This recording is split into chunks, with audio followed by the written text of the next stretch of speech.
ቻችሁ ተከታታዮቼ እንግዲህ የራሴ ኤጀንት ራሴ ነኝና እንግዲህ ከአባ ኩራን ወደ ቦሌ ገርጂ 2001 ከአባ ኩራን ጋር እንግዲህ የነበረን ቆይታ በጨጓራ ህመም ምክንያት ታምሜ ያው 2001 አቋረጥኩ። ቦሌ ገርጂ ደግሞ በዚህ አመት ከፍተኛ ዲቪዥን ላይ ስፖንሰራቸው ዲኤች ገዳ ወይ ድጉማው እንዴ በ2001 ዓመተ ምህረት ህይወታቸው ያልፋል ድንገት። በዛ ሰዓት ስፖንሰራቸው እሳቸው ነበሩና ስፖንሰራቸውን በማጣቱ የቦሌ ገርጂ ቡድን በጣም ከፍተኛ ችግር ውስጥ ሆኖ ሽንፈቶች ይገጥሙት ነበር። እኔም አበበ ቢቂላ ስታዲየም ሆኜ እከታተል ነበር እና ህመሜን እያገገምኩ እያለ የክለቡ ባለቤት ሳሚ ቹቻ እባክህ ይህንን ክለብ አትርፍልኝ አድንልኝ ብሎ ወደ እኔ ጥያቄ ያቀረበ። በደሞዝ ስምምነት ከ1500 እስከ 2000 እንደሚከፍለኝ ተስማማን። ነገር ግን ያ ሊሆን አልቻለም። ምክንያቱም ስፖንሰራቸው ስለሌሉ በህይወት ለተጫዋቾችም ሆነ ለኔ መክፈል አልተቻለም።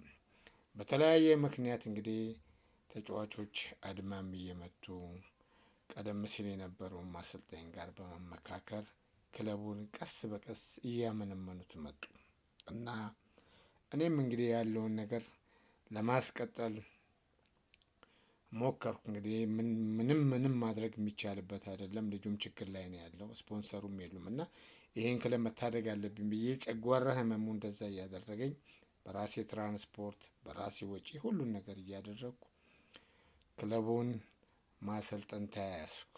ቀስ በቀስ ደሞዝ የማይከፈላቸው ልጆች ልቀቁን እያሉ ራሳቸው መውጣትም ጀመሩ።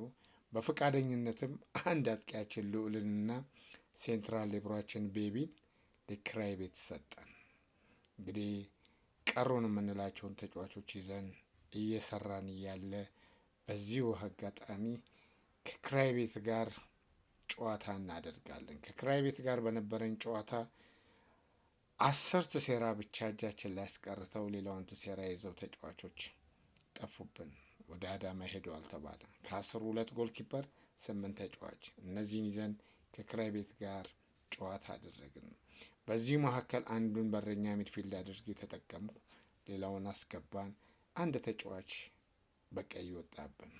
9-11 ጨዋታው ቀጠለ። ኪራይ ቤትን በዚሁ ተጫዋቾች ይዘን በ90 ደቂቃ ትግል ውስጥ 2-0 በማሸነፍ ውጤቱን ቀይረን ወጣን። ይህ ጨዋታ ብቻ ላለመውረድ በቂ አልነበረምና ቀጣይም ጨዋታ ከተስፋ ለኢትዮጵያ ጋር ነበረን። ነገር ግን በዚህ ጨዋታ ላይ በ10 ልጆች ሜዳ ገብተን እረፍት ላይ የጠፉት ልጆች ትሴራ ይዘው መጡ። ያው ስኮርሺት ተሞልቶ ስለነበረ ምንም ማድረግ ስላልተቻለ በ10 ልጆች ቀጥለን 2-0 ያሸነፍነው። ከዛም በኋላ ከክለቡ ተጫዋቾች ጋር ትንሽ ጭቅጭቅ ውስጥም አምባጓሮ ውስጥም ገባን። ነገር ግን ጨዋታውን ጨረስን፣ አሸንፈን ወጣን። ከዛም በሚቀጥለው ጨዋታ ከተስፋ ለኢትዮጵያ ጋር ወሳኝ ጨዋታ እሱን ካሸነፍን ከወራጅ ቀጠና የምንድንበት ነበርና ከተስፋ ለኢትዮጵያ ጋር ጨዋታችንን አደረግን።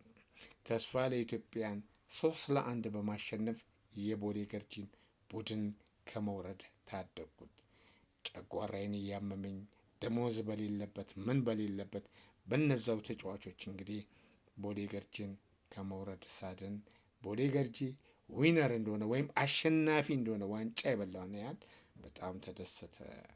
ቦሌ ገርጂ በዚህ ህይወት ውስጥ ራሱን አድኖ በሚቀጥለው አመት 2002 ላይ እኔም ሽግግር አደረኩኝ። ከቦሌ ገርጂ ጋርም ተለያየን። እንግዲህ የቦሌ ገርጂ ታሪክ ይሄን ይመስላል። ቀጣይ በሌላው እስከምንገናኝ ድረስ ኮፒ ሊንክ፣ ሼር፣ ፎሎ ማድረጉ አይረሳ። ለምንድነው ታዩታላችሁ? ወደ 50,000 የሚሆን ሰው አይቶታል። ነገር ግን ፎሎ አታደርጉም። ሀብታም እንዳልሆንባችሁና እንዳልጨናነቅ ከሆነ ግድ የለም። ሀብቱ ሲመጣ እኔ ወዴት መሄድ እንዳለበት መንገድ እሰጠዋለሁ እና ፎሎ ማድረጉን አትዘንጉ። ቻው፣ ሰላም እደሩ። ቹቻ ነኝ፣ ኮች ቹቻ ሙሉጌታ በዳዳ። ቻው፣ ሰላም።